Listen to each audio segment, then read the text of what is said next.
My name is Catherine, and at 28 years old, my parents filed a lawsuit over my house. When I asked, my dad said, "It belongs to your sister," but I showed them every deposit and won in court. If you have ever felt betrayed by the people who should have been your biggest supporters, let me know where you are watching from. Indeed, it is my own parents, and indeed, it is my own residence as well. I went from holding on to the keys I had been hoarding for half a decade to staring at legal documents that stated my name as if I were a criminal in the blink of an eye. When I asked my father about the motivation for the actions he had taken, he spoke immediately and without any hesitance. He looked me directly in the eyes and said to me, "That house is actually owned by your sister Zan." Initially, I had thought that this section would bring about my ruin, but it did not. Rather, the moment everything collapsed and nothing in my family would ever be the same again, was the point in time that followed this. The majority of my life has been spent with the conviction that the most uncomplicated approach to preserving harmony within my family was to be quiet, put in a significant amount of effort, and never request anything more than what I had earned for myself. I would want to introduce myself. I gained an understanding of how to manage the intricacies of my parents' expectations as a result of growing up in a family in which my father Robert made every decision sound like a decree, and my mother Charlotte made those decrees feel shameful. Isabella, who is my younger sister, has never felt any of those emotions in her entire life. She was able to glide through life with their acceptance, attention, and steadfast belief as her safety net because they always had the sense that she needed more support than I did. I reached the conclusion when I was still very young that fairness was not a principle that was upheld in our household. Expectations had a role in this. I did, however, try my best to do so. My occupation was the main thing on my mind. I would spend the long evenings working on my laptop with my hair pulled back and my eyes watering. I would constantly remind myself that if I were more disciplined, I would be able to have more freedom, a freedom that I never had while I was growing up. I put away a certain amount of money for a duration of 5 years. There would be no unplanned shopping sprees or trips, lunches that were prepared at home and then taken to school. All of the bonuses were instantly sent to the savings account. I was able to get myself one step closer to the realization of my goal, which was to achieve something that was rightly mine with every single promotion I received, either a home or an apartment, the location in which I reside. The night that I delivered the news to my family that I had finally managed to save up enough money to make a down payment, Charlotte reacted with such enthusiasm that she clapped her hands. It was as if she had been waiting her entire life for the opportunity to hear that particular piece of news. "Oh, sweetheart, we're so proud of you," she said as she decorated the dining table with lights, treating the event as though it were Thanksgiving. Robert responded with an affirmative nod of his head in response to the statement. "Smart investment if you do it right." I experienced a fleeting weak sense of pride. "Must be nice having that engineering salary. Some of us are still paying off grad school," Isabella commented, with a tone that was not joking as she sat back in her chair and stirred her iced tea. There was no particular moment in time when this occurred. I tried to force a smile onto my face. Following the remark, "You're doing well at your firm. You'll get there." She stayed mute. She did not have any obligation to respond. When my accomplishments attracted the attention she thought she deserved, the atmosphere surrounding her became oppressive, just as it often did when she sensed the air tightening itself around her feelings of resentment. In spite of all this, I carried on moving ahead. After I finished my work for the day, I would drive around tranquil neighborhoods and look at different houses on the weekends, picturing a life in which nobody possessed the power to rewrite my judgments. I was cognizant of the fact that the apartment, which I eventually came upon on a tranquil street located at the very edge of the city, was not fancy because it was a 3-bedroom home. Despite the fact that it was not without its flaws, it was entirely of my own making. There was a sense of the extraordinary as I put my signature on the papers. This house, which I had earned, would end up being the catalyst that would ignite and consume every single last misconception that I had about what my family was truly like. What I was not aware of was that this house, the one that I had earned, would also serve as the catalyst that would ignite and consume every single last misconception that I had about what my family was truly like. What I was not aware of was that this house, the one that I had earned, would also serve as the catalyst that would ignite and consume every single last misconception that I had about what my family was truly like. The rings on my mobile phone were continuous and had no breaks between them. I was sitting on the floor of the living room that I had just moved into, and I was surrounded by boxes that were barely half unpacked. I had concluded the sale of my property 2 days prior to this. For the time being, I chose to ignore it. I was still gripping a screwdriver with one of my hands, even though I was experiencing feelings of exhaustion and my body was covered in sweat. Nonetheless, the very second that Sophie's name flashed on the screen alongside the words, "You need to see this right now," there was an abrupt tightening sensation in my abdomen. She sent me a screenshot by way of email. The author of the social media post was Isabella, excessive, melodramatic, and suffused with feelings of self-compassion. This post had received over 200 likes from individuals on social media. When your sister uses the money Grandma meant for your first home and buys one for herself instead. Comments that were filled to the brim with individuals I did not recognize who were expressing to me that I was greedy, self-centered, and inauthentic. I could not manage to swallow. I read it again, taking my time this time in the hopes that I had misread it previously. No, she was fabricating a false charge about me, alleging that I had taken money that, according to what she believed, did not exist. Funds that our family had never previously set aside for her use, and neither had Grandma. I was finally able to get through to Sophie after the phone rang one more time. "Dad, I held off on giving you a response till later." Robert called out, "Hello?" in a voice that was both dull and official in tone. I remained perfectly still as I said, "Even Catherine, we need to talk about the circumstances surrounding the house." "What situation?" The voice of Charlotte rang out, coming from somewhere in the background. "My love, you are aware of the subject matter of this, correct?" In reply to her question, I said, "I do not know." Robert exhaled a loud breath, as if my presence were an inconvenience to him, and retorted, "I do not. Your mother and I have spoken with an attorney. The funds designated for Isabella's future home were meant to go to her," he continued. My wrists were trembling with the force of my hammering heart, which was so fierce that it was practically palpable there. "You were aware of that, were you?" "What are you talking about? There was never any designated money. I bought this house with my own savings. I can show every deposit." The conversation proceeded in quiet. After then, Robert gave a line of dialogue that resulted in my vision of reality being split into two separate parts. As soon as I heard the words, "That house belongs to your sister," I sank upon the nearest step. "Dad, this is completely out of the question. There is not a single agreement, not a single fund," I remarked. "No, you're making things unnecessarily complicated," he retorted with frustration. "Your sister needs that house more than you do. She's been planning for it, and now you've taken it out from under her. She never told me she wanted this house." "It doesn't matter," he said with unwavering conviction. "We'll be filing in court tomorrow." Due to the fact that my hand was shaking with such intensity, I was on the edge of letting the phone fall to the ground. Charlotte's voice had a tone of incredulity and disappointment as she posed the question, "Are you seriously going to take this matter to court? We only want to do what is right by your sister. She is deserving of this. You can purchase another one in the future. Another one." It was as if 5 years of sacrifice could be repeated as easily as picking up a carton of milk. Prior to the completion of the telephone discussion, not a single parting word was spoken. I was overcome with a feeling of betrayal that I had not expected to experience, even in the most horrific of my nightmares. As I sat there in the dimly illuminated hallway of my new house, the fact that my parents were perplexed is not true. Their guess turned out to be accurate. They were in the process of determining which side they would support, and it was not going to be my side. That evening, Sophie made an appearance, bringing with her a supper that she had procured from a restaurant and a look on her face that unmistakably indicated that she was already fully informed of everything that had transpired. "You're not crazy," she said, her voice low and quiet. Jack made his entrance into the room and then stood just behind her. "They're trying to take your house away," he continued. It was unknown to me that he had also arrived on the scene.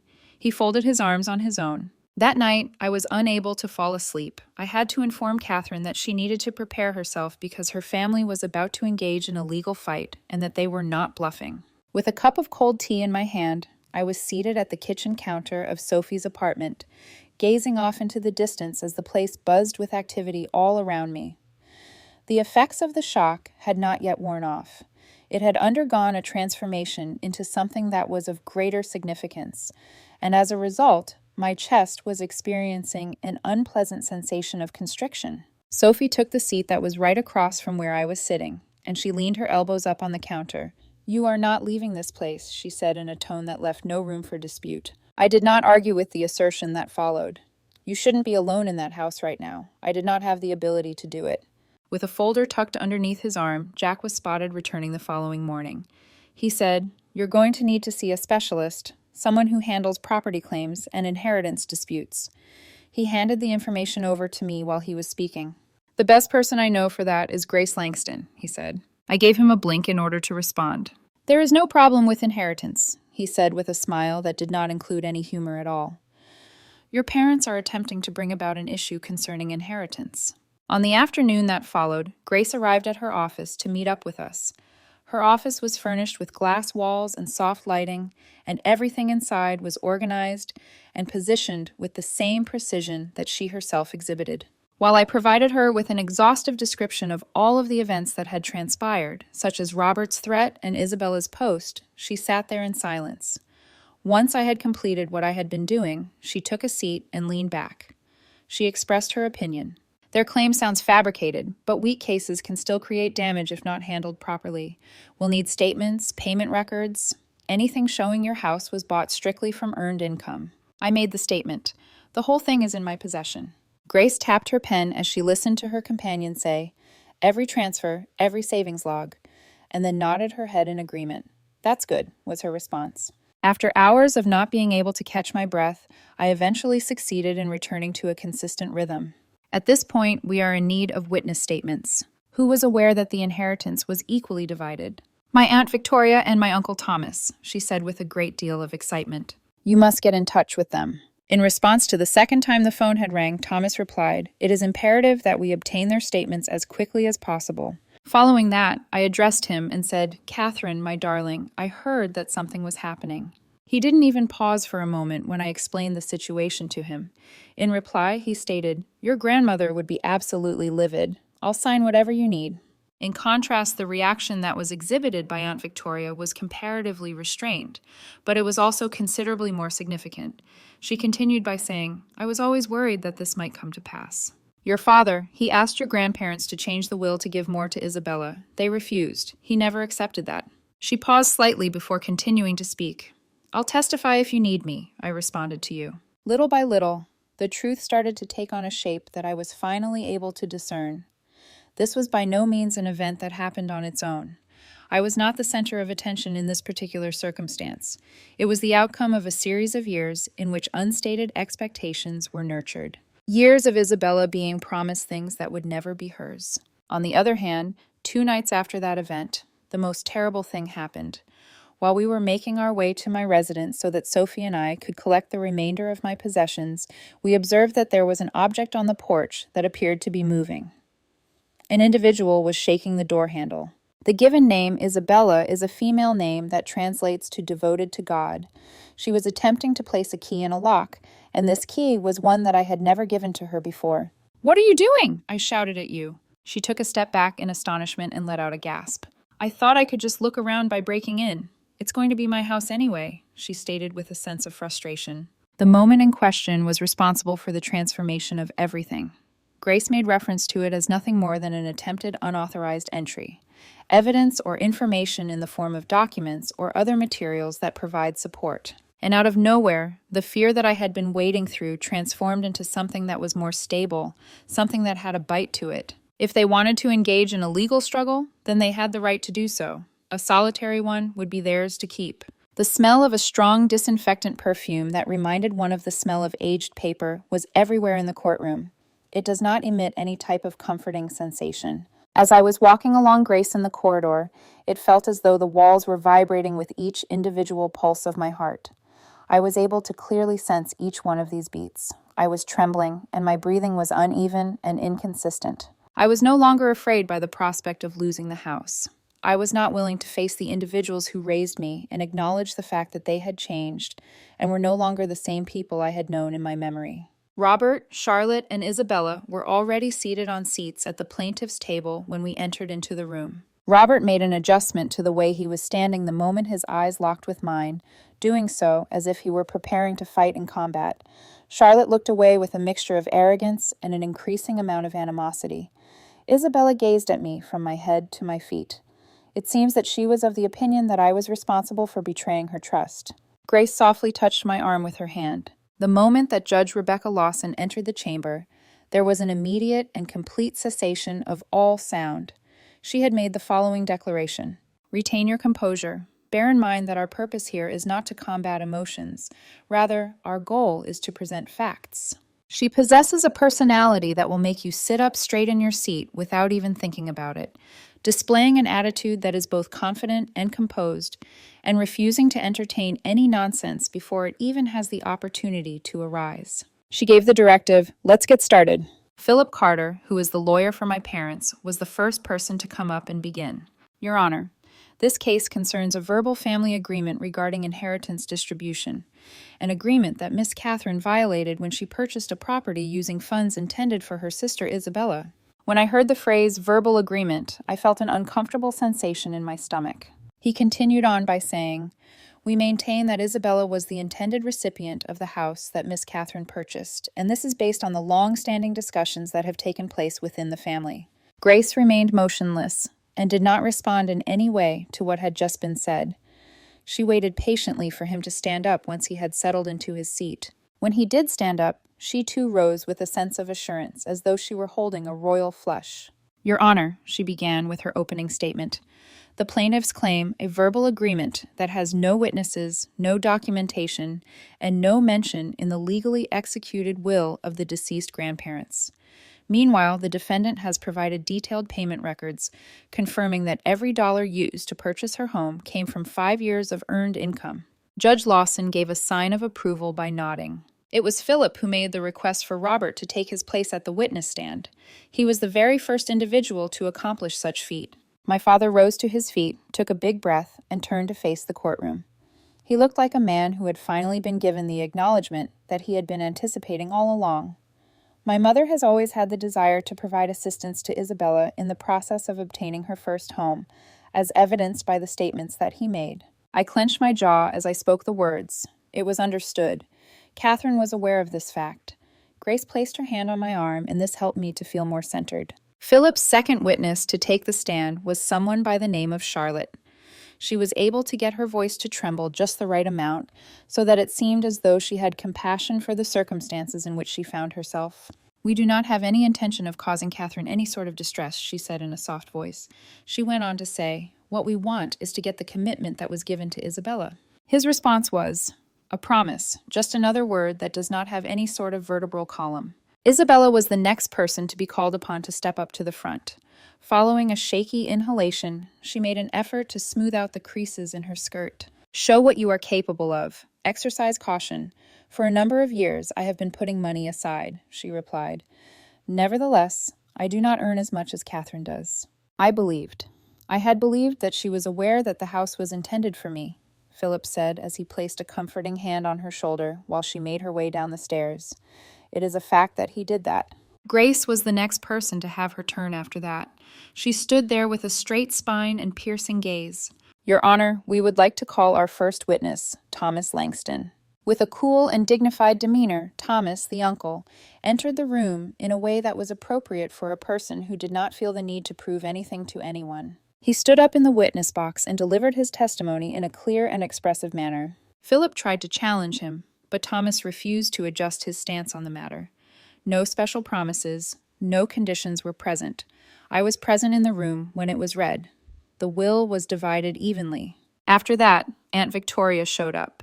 Even though she was moving at a sluggish speed, she gave the impression that she was confident through her voice. She stated to me, "Robert requested that our parents change the will in order to provide Isabella with a greater amount. Not a single sound could be heard in the courtroom. It was stated that they refused. They believed in fairness." Charlotte looked down and averted her gaze. Robert's jaw muscles were forcibly contracting. Before I was brought into the stand, Grace spoke to Victoria in a manner that was considerate and appreciative. When I was sitting down, I found the microphone to be too loud and uncomfortably close to me. That being said, speaking honestly was like breathing oxygen. "I have been putting money away for 5 years," I said. Grace handed over a folder that had been neatly organized to the judge and declared, "I am able to provide an explanation for every single cent. Not a single dollar from the inheritance was spent." Judge Lawson stated, "These documents are statements that provide documentation of the following: savings transfers, deposits, payroll, and income for a period of 5 years. As he carefully looked over the pages with his eyes, "I am well aware of that particular situation. Isabella attempted to gain entrance to the defendant's property using a key that was not hers. She did this 2 nights before the mediation was scheduled to take place. Grace then proceeded to make the following declaration. Your Honor, we have one more matter to address. At that very moment, Isabella abruptly lifted her head. Grace completely disregarded her and stated, I wasn't breaking in. I just wanted to take a look. A neighbor witnessed the attempt and reported it to the authorities, she added. Here is the report, she remarked, before presenting it to him. The defendant did not pursue charges, but it demonstrates a belief held by the plaintiffs that they were entitled to the house regardless of legal ownership. Philip suffered a blunder.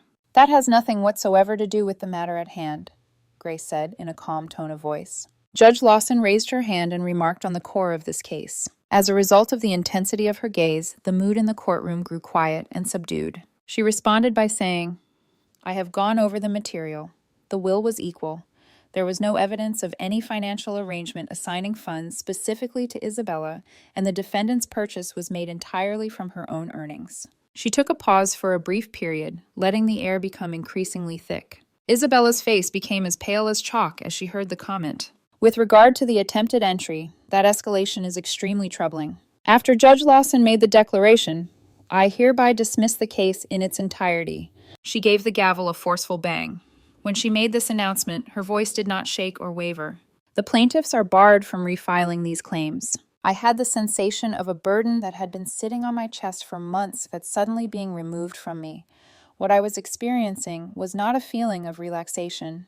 Rather, it was a sensation of the air being forcefully expelled from my body. Charlotte could not find the words to speak, so she covered her mouth with her palm. There was a trace of something malevolent that could be seen in Robert's eyes. There are a number of different feelings that a person could feel, including anger, perplexity, and wounded pride. Isabella could feel tears beginning to form in her eyes. It was not long after we entered the corridor that Robert started to pursue us. He shot back, This isn't over. We're still family, he said. I directly confronted him by turning my body to face him for the first time. You don't go to court to sue your family members over lies. Family members don't try to steal what someone else worked hard for. You made this decision. Her fingers reached out for my hand, and Charlotte grabbed it. I retreated a step. I do not desire to fight, she whispered. My response was, You already did. Isabella then let out a little sob and said, And you lost. That was supposed to be mine, as far as I can tell, I said. I answered in a quiet voice. That was never the case. Nevertheless, you have never shown any interest in discovering what the truth actually is.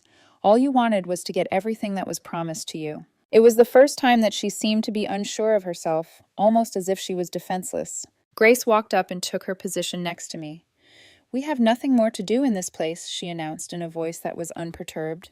We were absolutely so, without a doubt. When we left the location, I did not feel a sense of triumph. I had a sense of serenity, fulfillment, and freedom wash over me. Despite the fact that they were not expecting my response, they were somehow able to perceive it. That evening, while I was walking back home, I was able to witness the sun sinking down beneath the rooftops, showering the street in a soft orange glow. This was the first time in months that I had seen the view of my own front door, and I did not immediately feel like my stomach was being wrenched. Once I had opened it, I walked in and let the quietness wrap around me like a comforting blanket. There is no source of worry, no source of anxiety, and there is no individual who is trying to make modifications to something that should be rightly mine. Sophie was the first one to make her entrance. It seemed as if I had just emerged triumphant in a competition, and she was carrying some takeaway with her. She was smiling broadly. You were able to make that happen, she said after giving me a tight hug. Jack was the one who brought a bottle of sparkling cider. Not many people walk into a courtroom against their entire family and walk out standing taller. Grace continued to be composed as she always is, even though she came in last place. Nevertheless, her grin was more authentic than any I have ever seen. The reason that Thomas placed a phone call was to convey the fact that both he and Victoria were overflowing with a sense of pride. Although justice does not resolve all issues, it does provide you with the space to catch your breath, she added in a hushed voice. Her words served to remind me that the concept that fairness was important was one that my grandparents had always maintained. I have finally experienced a feeling of connection to that conviction this evening.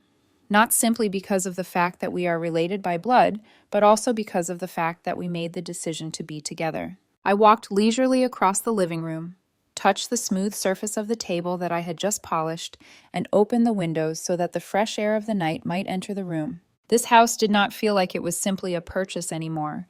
It felt different now. It was not simply a matter of having an address within the city limits. It appeared as though it was mine once more, completely and without a doubt. I came to a plain and immutable revelation on that particular night when I stood in the threshold of my home. It is not possible to define the concept of family by solely referring to the ideas of blood relations or tradition. And it is also not possible to confine the concept of family to those persons who claim to have knowledge of what would be in your best interest. The fact that there are those who continue to be there for you even when everything collapses is what defines it. I was able to emerge triumphant in more than just a single case. I have taken back control of my life, my home, my limitations, and my ability to communicate. If you have ever found yourself in a position in which you were required to fight for what you are owed, or to confront other people who attempted to alter your story, you are not alone.